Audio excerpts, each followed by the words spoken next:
mi ngi xeeñ fa nga xam ni itam mooy zone Pastef yaakaar nga ni que jamono ji naan Ousmane Sonko dina bokk du bokk ñi naan rajo nekk si liste yi ñi sax naan suñu xool ki nga xam rek mooy le leader de Pastef 3 dossiers yi nga xam ni itam moo nekk si noonu dem benn jeexagu si donc mën na nekk candidat ba tey donc comment comprendre est-ce que anticiper wuñu li nga xam nekk mooy débat bi de façon prématurée.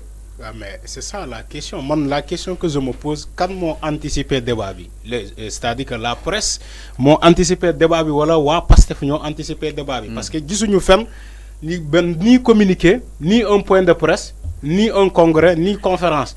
Pastef, le même parti Pastef, musul taxaw fait nelen, mom mungi out un plan B. Maintenant, si la presse nationale veut faire croire aux Sénégalais que war na bëgg wax Sénégalais dit que jamono bii de Pastef mu ngi ci ay wuti mooy second plan mooy plan B. alors que Pastef waxu ko moo tax ma ne la loolu man manipulation laa ko jàppee. parce que quand bu ñuy titrer la guerre des lieutenants de Pastef ñooñu alors que ñooñu chaque jour que Dieu fait ñuy communiquer ak sénégalais yi. mais musoo dégg fenn fu Bassirou Diomaye Faye wala Birame Souleye Diop taxaw ne la man je suis candidat au cas où Ousmane Sonko est inéligible aux élections. muy keneen ak keneen musuñu ko wax parce que tu sais pourquoi ñoom au sein de parti Pastef ñoom il y a ce qu'on appelle une structuration c'est-à-dire que ku nekk xam na rôle am c'est-à-dire que man loolu laay faral di wooyee ne rang yi jub. foofu boo xoolee Pastef doo dégg benn coow comme malheureusement lu ñuy dégg ci ay yeneen parti lu mel ni Benno Bokk Yaakaar tout récemment dem nañu ci seen prémature ba ñu dóorante fa ay lu mel ni ay 16 mais loolu doo ko dégg au sein du parti Pastef moo tax ñu ne il fait partie des partis les mieux structurés au Sénégal c'est pas pour leur jeter des fleurs mais tel est le cas maintenant si aujourd'hui on parle du second plan de Pastef man pour ak li ma jot a xam parce que man j'ai des contacts là-bas parce que il y a aussi nous on est journalistes on est partout li ma jot a am comme ay informations au sein de Pastef eux ils restent jusqu'au moment où nous parlons ils restent sur la candidature de Ousmane Sonko. Actuellement ils sont en train de voir comment faire pour organiser une coalition c'est-à-dire que pour comme tas nañu seen parti au plan c'est-à-dire ci këyit le ministre de l'Intérieur tas na parti Pastef ci këyit ñoom moo tax ñu jàpp ni si nit ñi ba léegi parti Pastef mu ngi exister ça il faut aussi loolu boo xoolee actuellement suñu faal ce qui se passe tu sais réellement ni que parti Pastef kenn mënu ko tas ci bopp sénégalais yi loolu mooy lu am parce que les gens continuent quand même de scander le nom de Pastef ñu ngi continuer de wax suñu parti Pastef maintenant bu fekkee ñoom ils vont répondre juridiquement c'est-à-dire que ci këyit dañuy répondre par rapport au ministre de l'Intérieur lu mu wax moo tax ils sont en train de voir ñu ngi xool nan la ñuy créer coalition autour de Ousmane Sonko ce qui veut dire jusqu'à présent leur candidat et l'unique candidat de Pastef c'est Ousmane Sonko moo tax ma ne la maintenant je ne vois pas la pertinence aujourd'hui gisuma pertinence boo xamante ne ñi taxaw ci presse di naan parti des lieutenants c'est pas lan lañ ko tuddee la guerre des lieutenants alors que au sein du parti boo fa demee il y a même pas cette guerre là cette guerre là n'existe même pas voilà la guerre là n'existe pas là-bas. mais est-ce que aussi li xew en interne Arfan quand même lui xew en interne de Pastef loolu laa la wax ci njëriñ. mais li xew en interne xam na nous on est en avance. on a fait on a des investigations envers ce parti là. mais am na ay ambitions. non mais bien sûr l'ambition c'est inné. l'être humain quand il est le jour qu'il est né ba mu commencé ràññee ci lay devenu ambitieux.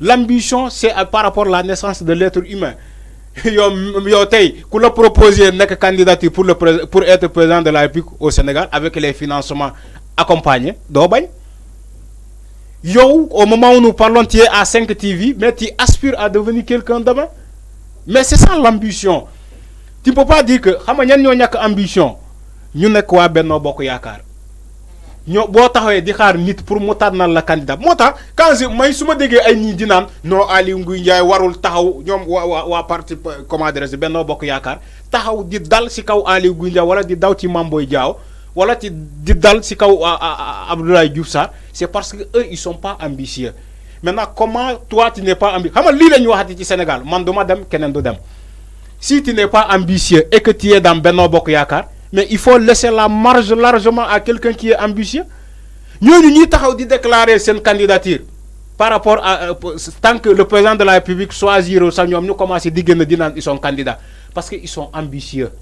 Ils sont pas fermés dans un espace boo xamante nit moo lay ne xoolal fii nga xool ko wala nit moo la ne defal lii nga def ko boo jàngee ba am lijaasa que le même chef boo xamante ne moom moo nekk ci sa parti wala moom mooy diriger actuellement le Sénégal nga xam ni yow am nga xam-xam boo xamante ne bu lay permettre nga jiite ëllëg Sénégal mais pourquoi nga enfermé wu ci benn trou pourquoi nga bëgg ñu lay tëj ñu lay tënk yow pourquoi nga bëgg loolu.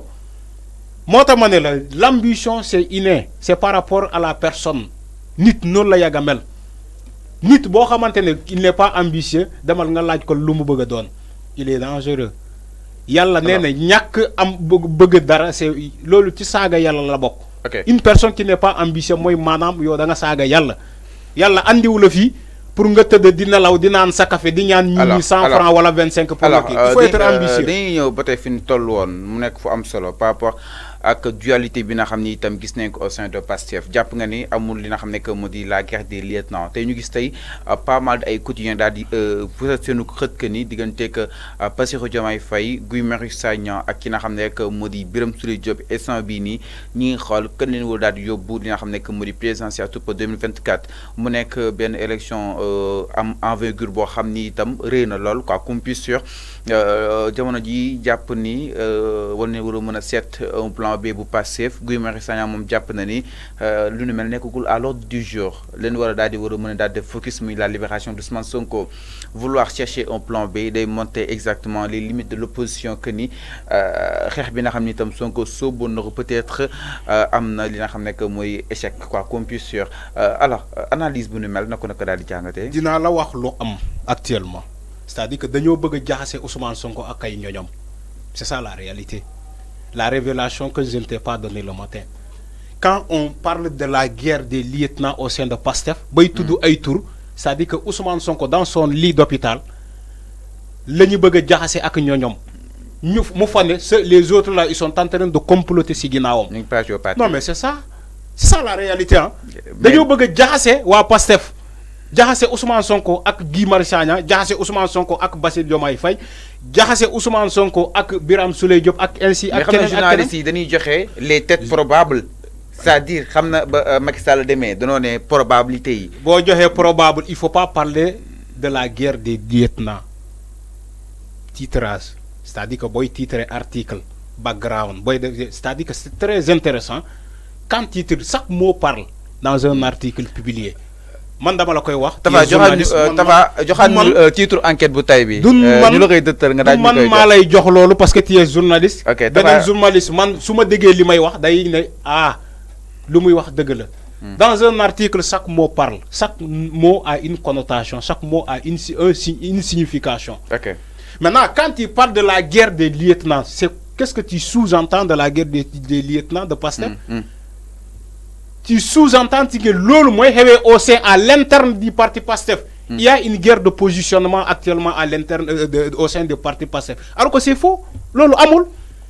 Lolo c'est une manipulation de la masse. Lolo communication de manipulation de la masse. C'est-à-dire que actuellement on est dans une bataille de communication c'est fallo. Maintenant, si d'autres presses veulent porter le combat à la place de d'autres partis ou bien ils sont bon man duma ko waxé nonou mais attends mais accusé la presse quand même non mais certaines presses parmi la presse sénégalaise il y a des presses indépendantes mais t'es ñëpp ko titre c'est pas non du ñëpp attends il y a des presses indépendantes amna ay presse yo xamantene voilà on ne dit pas tout mais leur chef de parti non attends je ne dis pas leur chef de parti leur comment dirais-je patron de presse merci leur patron de presse dafa bok ci nguur gi ñu ngi bok ci nguur gi mais c'est ça la réalité hein?